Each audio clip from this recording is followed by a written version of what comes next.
What's up, guys? It's Drew back with Drew Does Trucks. Back once again with our 2017 Wolfpack 25 Pack 12 camper. Wanted to share with you an issue. Seems very novel, but it's actually very important. These are the outdoor speakers. A lot of modern toy haulers come with these indoor-outdoor speaker packages. People look at them like, oh, that's cool. We get to listen to music at the campsite, whatever. The problem is they use really cheap, crappy speakers. So this camper's 5 years old. It's been stored outside. It looks like some of the even newer ones from what I've seen online use even worse speakers. But look right here. You can see that this cone's all peeling off. But this is the surround of the speaker. This is made out of foam. See how it's torn? So these speakers don't really work anymore. They don't play music well. They never really have. They're really crappy speakers. This is the other one. You can see it's completely delaminated. The adhesive has failed, where the surround attaches to the cone. The cone is completely warped. These are crappy speakers. So they don't work to play music, but what they're doing now is they are leaking and letting water inside this wall, right? This is a hole, and behind this there is nothing. There's a wall cavity. So if these speakers aren't sealed between the inside of the wall and the outside of the wall, the water's getting through. So probably where that surround is torn, and maybe even a little bit where the surround is separated from the cone, we may be getting water in. These speakers are 5 1/4, which is a common size for car stereo applications, not a very common size for marine applications. This is considered a marine application since they're outdoors. They're going to have to withstand rain, UV light, etc. And not just rain, but rain at 70 miles an hour when we drive down the highway. So I looked high and low, tried to find something similar that's decent quality to replace them. I do use these every now and then, or I did before they quit working. I could not find anything that I consider suitable in the 5 1/4 size. Really nothing from the brand name car stereo companies in that size. So I made the somewhat difficult decision to upgrade these to a 6 1/2 inch speaker, which will require enlarging the cutout. These are Memphis Audio. If you're interested in the specifics, these are MXA Memphis Extreme Audio. They're rated at 40 watts RMS, which is way more than that factory head unit will ever put out in our camper. The factory ones have an LED feature. Let's see here, exterior neon. So I don't know how well the camera is going to pick this up, but we have the nice LED strip at the top, and then these are backlit with an LED light. You can see it right here, reflected in this shiny cone. You can see it here. The LED is actually mounted to the back of this tweeter, and then it shines and illuminates this at night. I kind of like that. I thought it was cool. The wires are obviously already behind the speaker for that. So I opted to get these Memphis speakers because they also have an LED backlighting that illuminates this white cone. I thought that would look cool if we ever decide to sell it. Kind of keeps that wow factor. In addition to that, these are engineered for extreme environments. These are true marine speakers. So they use a rubber surround instead of foam. We have a poly cone instead of whatever coated paper this one was. We have a plastic grill, which these use this metal grill. You can see it's all rusty over the tweeter. The basket itself is plastic on these. Basically, they're engineered to get wet and not hurt them. All right, so we've got our factory speakers out. These are actually super, super low profile, which is probably why they sound so lousy. For these particular speakers, it looks like this is going to be going to your voice coil of the speakers. This is actually your audio output from your receiver. And then these crappy crimped wire nuts. They used surprisingly large gauge wiring to illuminate those LED lights. You can kind of see those now that that's removed. One setback we're going to have to deal with is we have no space inside this wall. I'm not sure if this is the inside Luan or if we're up against the cabinet or what. So this one right here, probably not an issue. That's going to be inside a cabinet for sure. behind the sink, we don't really have access to that area, so it would be no problem at all to cut that out to clearance for this. Good old Milwaukee, nice and durable.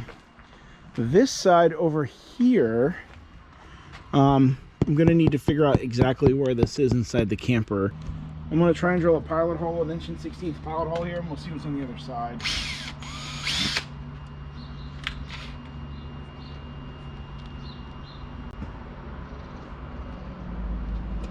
So this is an 1/16" bit. We're gonna stick it all the way in. That way it's hopefully poking through. All right, so we're inside here, and we've got our screw right here. That's where our pilot hole came through. Can you see that? There we go. So if we were to cut through, this is where the magneto speaker would be. So that's obviously not going to be an acceptable choice. So these speakers will have to go back. Okay, so I'm back on Crutchfield's website. Just checked out all my options. The only thing that would mount in the factory depth, these Fusion EL F651Ws, they're available in black or white. Like the factory ones are black. I was going to get white ones. Doesn't really matter to me. They are only 1.552 inches deep. That's extremely shallow, so that would actually fit in these openings. Here's some pictures of them. So they look really similar to what came out. So I called Crutchfield. They were super helpful. Very glad I ordered from them and not just ordering some cheap crap off eBay where I'd have to deal with them for returns. So they already sent me a UPS label just now, like immediately, for these ones. They're gonna take them back with no fees or anything, and they're charging me the extra $9 for the Fusion ones. She said she's shipping those out today, so they should get here either tomorrow or the next day. So we'll just be in a holding pattern until we get those. They are 6.5, so we will still have to trim that hole a little bit bigger, but we will not have to cut any holes in the cabinets. So probably safer with me at the helm of a saw, and definitely will look nicer not have any holes in those interior cabinets, and we'll have working speakers again. What's up, guys? I'm back again. So we went on, I'm gonna take you inside. It's real windy out today. Take you inside the camper here. So we went on crutchfield.com. We returned those speakers. They handled my return. We ended up buying these Fusion speakers. In the reviews for these, I noted a lot of people that reviewed them also were trying to repair campers that had very limited depth applications. So these do, even though they're really shallow, they seem like they're decent speakers. The reviews aren't great. The reviews say things like decent sound considering their size, but I don't think that says much. So they're very interesting just how thin these speakers are. These are a lot thinner than even other shallow mount speakers that I found. See, we'll pop one out of the cardboard here. So after buying these, Crutchfield does not have these with LED wiring, but I noted the back says LED wiring. It's sports model only. So the sports model comes with a different grill that's actually pretty ugly. It's like gray colored, but it does have LED backlighting. So if I had known that, I probably would have tried to get the sports model, but designed in New Zealand, made in China. These are ridiculously thin. Hopefully, unlike the factory speakers, these actually will produce sound.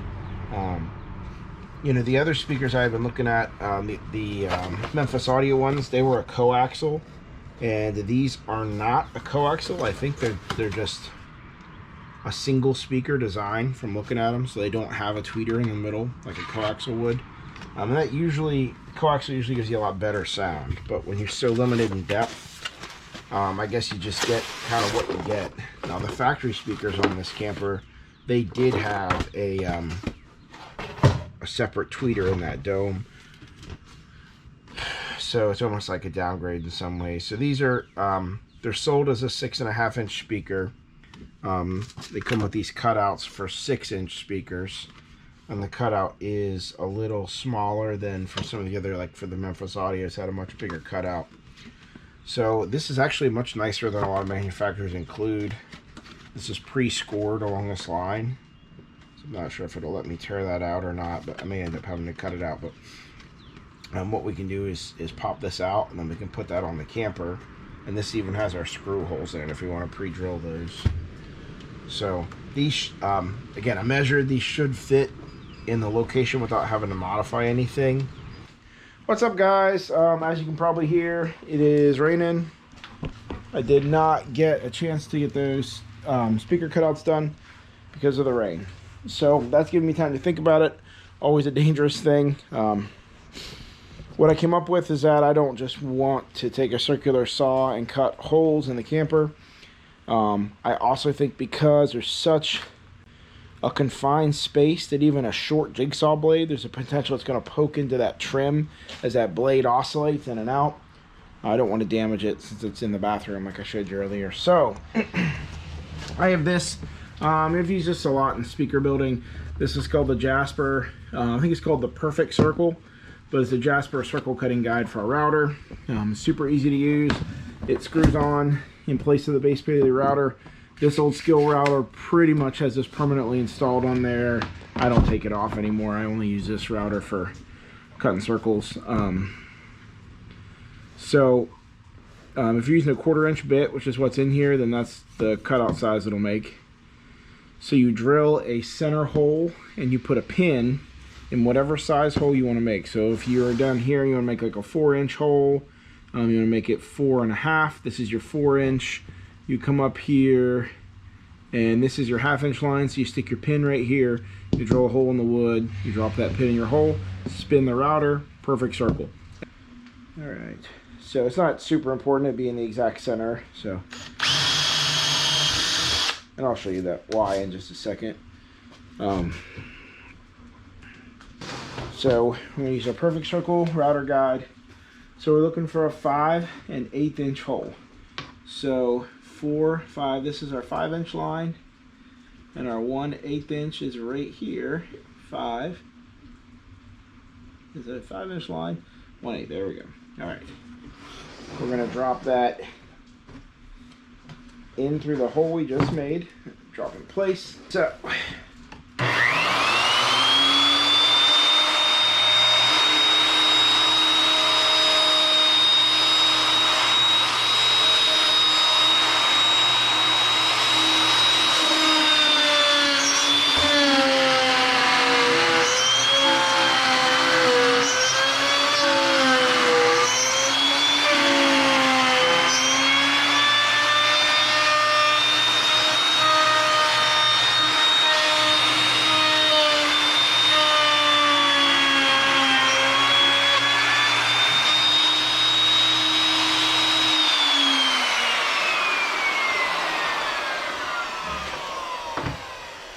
So as our router winds down there, you see we have a perfect circle at our MDF. This is 1/4-inch MDF, if I didn't say that.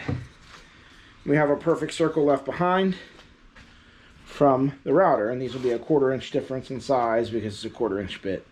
So we're going to compare that against our template here, and we will see exactly the right size. So what that's going to allow us to do, we have our Ryobi trim router that has our roller guide bit. This is the wrong bit that's on here. I'm going to swap that out, but the roller guide will follow this template and will allow us to route out a perfect circle on the side of the camper. We're going to be able to hold this jig in place using these screw holes, which I'm going to go ahead and drill out so that we can line them up and mark them on the side of the camper.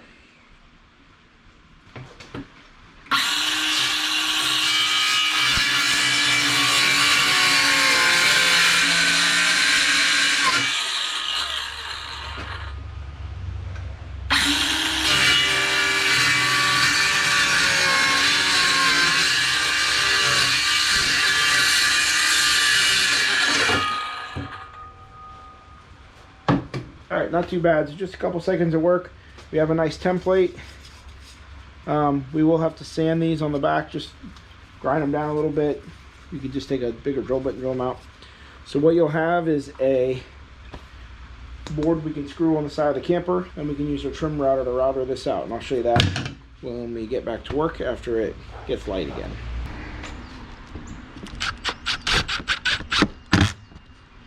All right, so this is our template.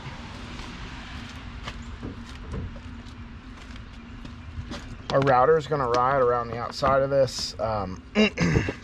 We need to be really careful with these existing wires that we don't catch them with the router. I'm going to try and tuck them up out of the way where I can still reach them. There we go.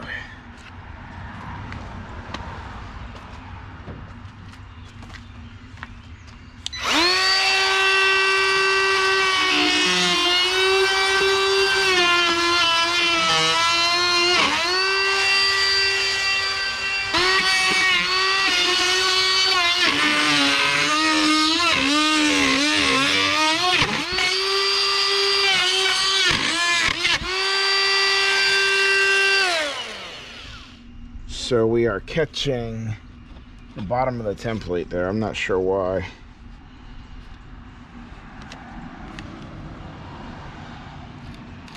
One thing is for sure, this is not set at the right height.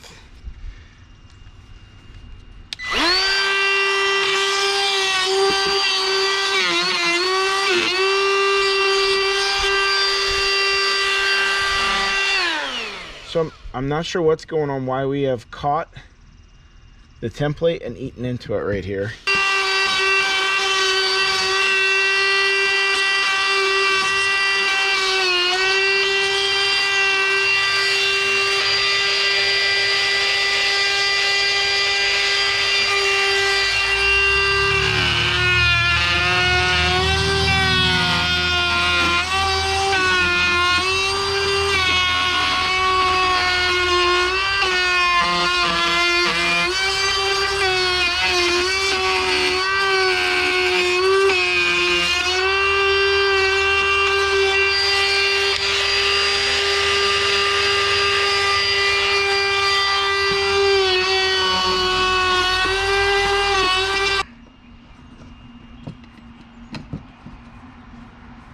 Yep, that's going to fit perfectly. And then another thing I picked up, as I mentioned before,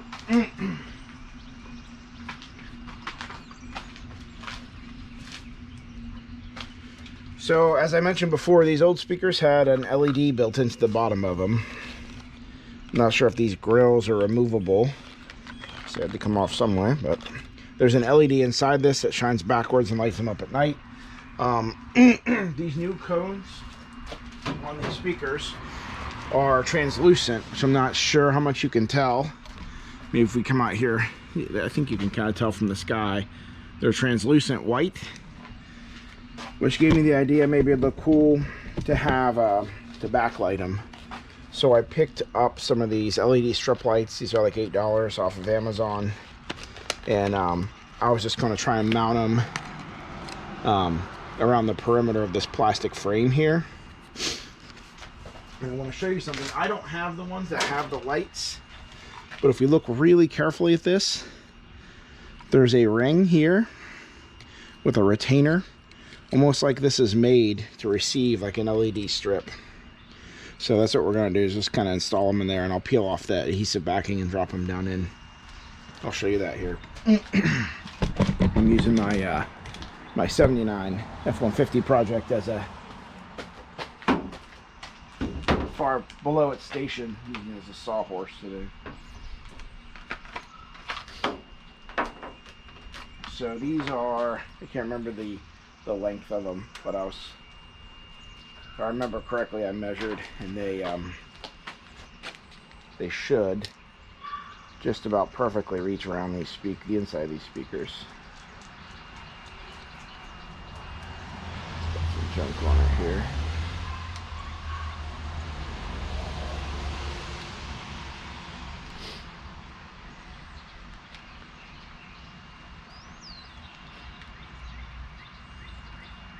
So there you go. That's just about a perfect circle around that. And then if we come back through and we peel off that adhesive, Stick them back down in. They should kind of stick to that plastic frame.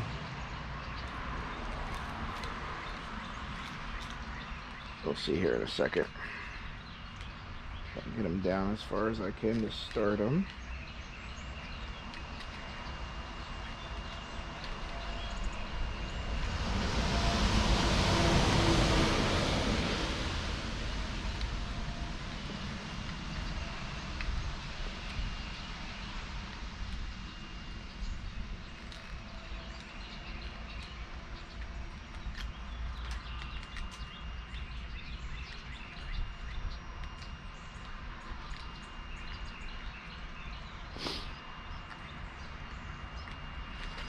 So you can kind of see the way those will face in, and then those stick. I've actually used these strips before. They stick really nicely, so we shouldn't have any problems with those releasing once they get stuck on there.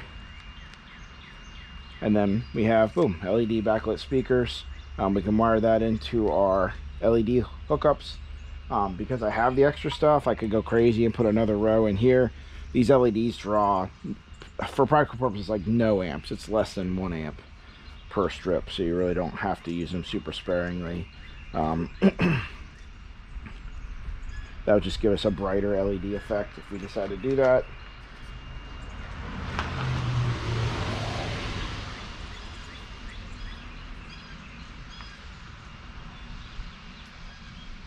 And they come four strips to a package.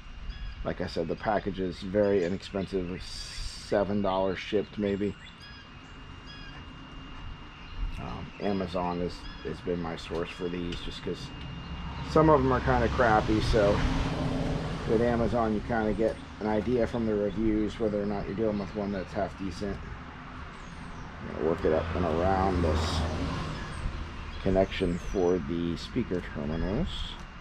Although we have a little bit of adhesive left to adhere to this on either side of that.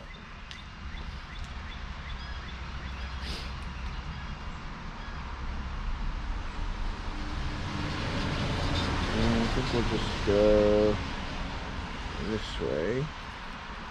Up and over. There we go. So that's what that'll look like. Squeeze out any little folds in that.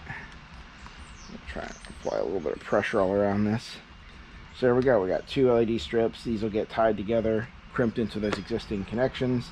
These are our speaker leads. These have these nice spade connectors on them, so I'm probably just going to crimp spade connectors on the other side. If they ever need to come out, we can swap them. So we'll install these. The plastic grills click over this in place, so we don't really have to do anything with that. And I do have some gasket tape material I'm going to use on the back of these. They have a foam gasket, but because these are in such a sensitive application where there's dry wood behind them, I want to make sure we use something a little more substantial. So all right, we're going to get this taped up and installed. So I just want to show you, this is what I like to use when installing speakers. It's Fabrol metal wall and roof systems butyl rubber sealant tape. Butyl rubber usually is pretty good about not drying up and cracking like caulk would. This is made to install on ag panel roofs between the seams to keep it waterproof. And it comes in these boxes. You clip it open and there's a roll of it inside. You buy a roll of it, it should last you a long time, and then you have this stuff for like all sorts of different projects. So this has a little styrofoam on it. We're going to cut that off. So that's that. Like I said, my goal is to kind of keep it right in between the screw holes in the frame. And then this is ready to wire up and install with our LED lights and our sealant.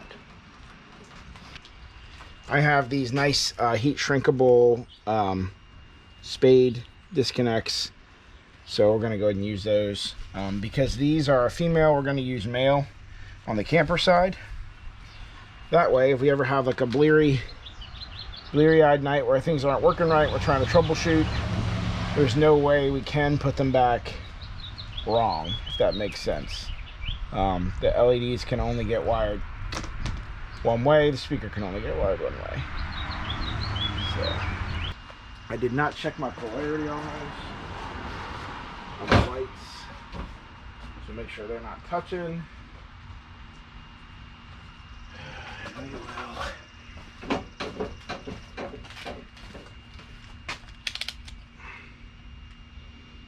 Apparently I have a dead battery on my multimeter. Of course.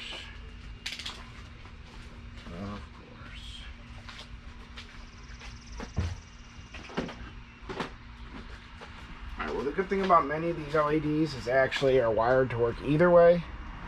But we can figure that out pretty quickly. It's either going to work or it's not going to work. So let's see. That way does not work. So let's flip them. That way does work. We have this screw just barely in there. Pull that screw out. We'll tuck our wiring around the speaker.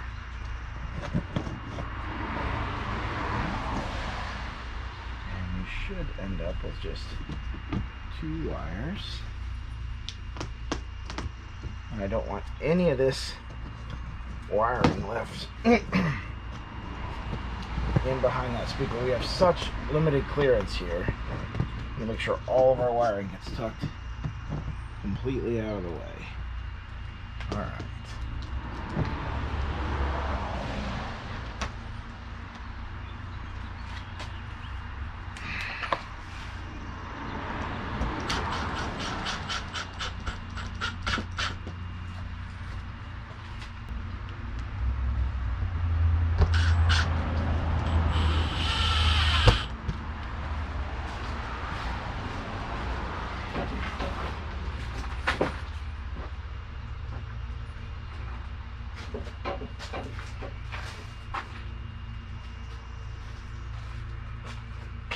So anytime you're installing a speaker, when you have a tight tolerance like we do, especially when we use some caulk, you don't want to just screw any one screw down all the way. We're just going to work our way around the driver and kind of incrementally snug it down. That gives that caulk a chance to kind of settle in and squish out.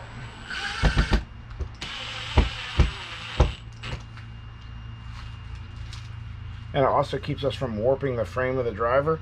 On an aluminum frame driver, you can actually crack them, but these plastic ones usually will just bend, and then they don't sound very good.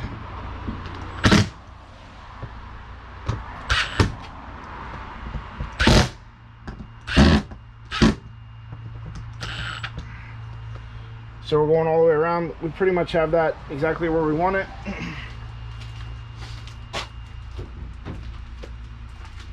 And we've got one more side I want to do, then we'll pop these out and we'll make sure. I've got one more side here that we need to do, and then I want to test them to make sure the music works before I put the grills on. But that looks pretty cool with the LED backlighting behind the cone.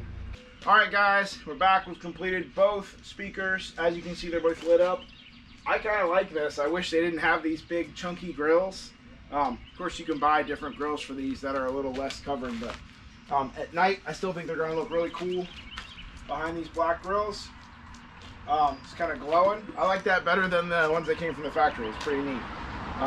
So we're going to try this. We've got them hooked up. I think I have the zone set inside right. Okay.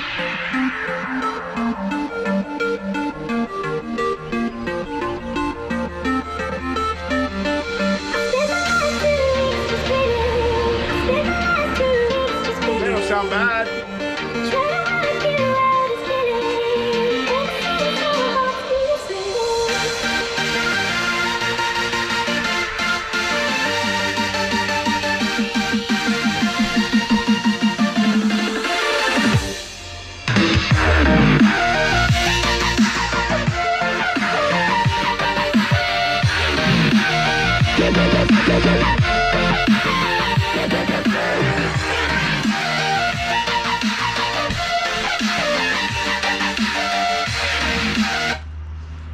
So not a ton of bass. I've put the camera up close. I think you guys can see the cone's not really moving much. It's not like it's going to be with a big subwoofer. Not really what I'm looking for with the kids anyway. Having some kind of, you know, R&B bass festival. So you can always supplement that with a subwoofer if you need. These are way louder and better sounding than the factory ones, which is surprising to me, only because these did have a separate tweeter.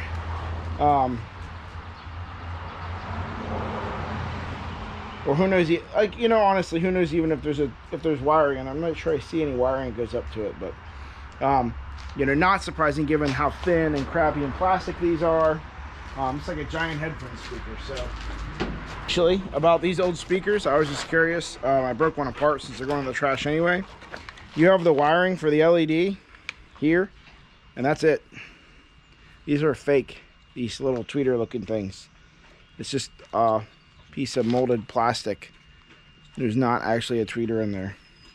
They are apparently just to serve as a bridge for this little 4-light LED that would backlight the chrome on these other speakers. Anyway, let's finish up with showing you these ones.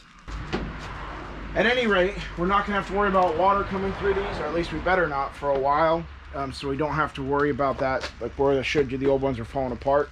So even if you don't want to use your speakers, you have to put something here, even if it's just a plastic plate to block off those speakers. But having speakers that work is nice. I'm happy to get these on. I'm going to click these grills on.